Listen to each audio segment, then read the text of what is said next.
Hello বন্ধুরা, তোমরা দেখছো এই মুহূর্তে আমি এখন ছাদে চলে এসেছি। ছাদে পেয়ারা গাছ থেকে একটা কত বড় পেয়ারা পেয়েছি দেখুন। আমার মানে কি বলবো, এতদিনের মধ্যে এত বড় পেয়ারা আমার চোখে কোনোদিন পড়েছে বলে মনে হয় না। আমার গাছে যে এত বড় একটা পেয়ারা থাকবে আমিও কোনোদিন ভাবতে পারিনি। তাই আমি আজকে একটা গাছের মধ্যে, এই গাছটার মধ্যে ঠিক আড়ালে কোথায় যেন পেয়ারাটা লুকিয়েছিল, ঠিক বুঝতে পারিনি। কিন্তু এর আগেও আমি ছোটো ছোটো পেয়ারাগুলো পেরেছি। এই সাইজগুলো খুব সুন্দর পেয়ারা, তোমরা অবশ্যই দেখছো। কিন্তু এইটা যে এত বড় পেয়ারা সত্যি আমার ছিল না। দারুণ দারুণ পেয়ারা, এই পেয়ারাটা অসাধারণ পেয়ারা বন্ধু। তোমরা অবশ্যই দেখো, পেয়ারাটা ওজন মোটামুটি 500 গ্রাম তো হবেই।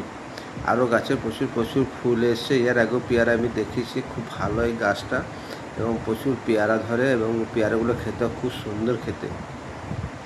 অনেকেই আমার এই গাছের পেয়ারাগুলো পেড়ে নিয়ে যায়, তারা খুব প্রশংসা করে পেয়ারাগুলো খেয়ে।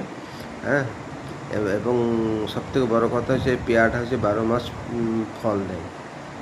আবার পেয়ারা শেষ হয়ে যাবে, আবার ফুল আসবে। যেমন ফুল এসছে, প্লাস তার সঙ্গে কিছু কিছু পেয়ারাও আবার একটু একটু করে বড় হচ্ছে।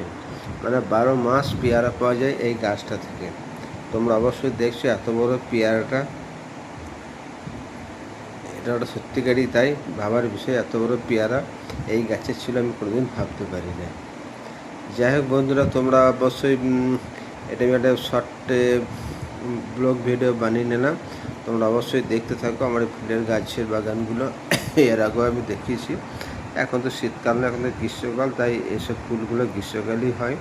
তাই এগুলোকে ছাদের মধ্যে তুলে রেখেছি। বিভিন্ন ধরনের গাছ আছে, সব গাছগুলো দেখানো সম্ভব নয়, তবে আমি কিছুটা দেখাচ্ছি। এটা হচ্ছে আমার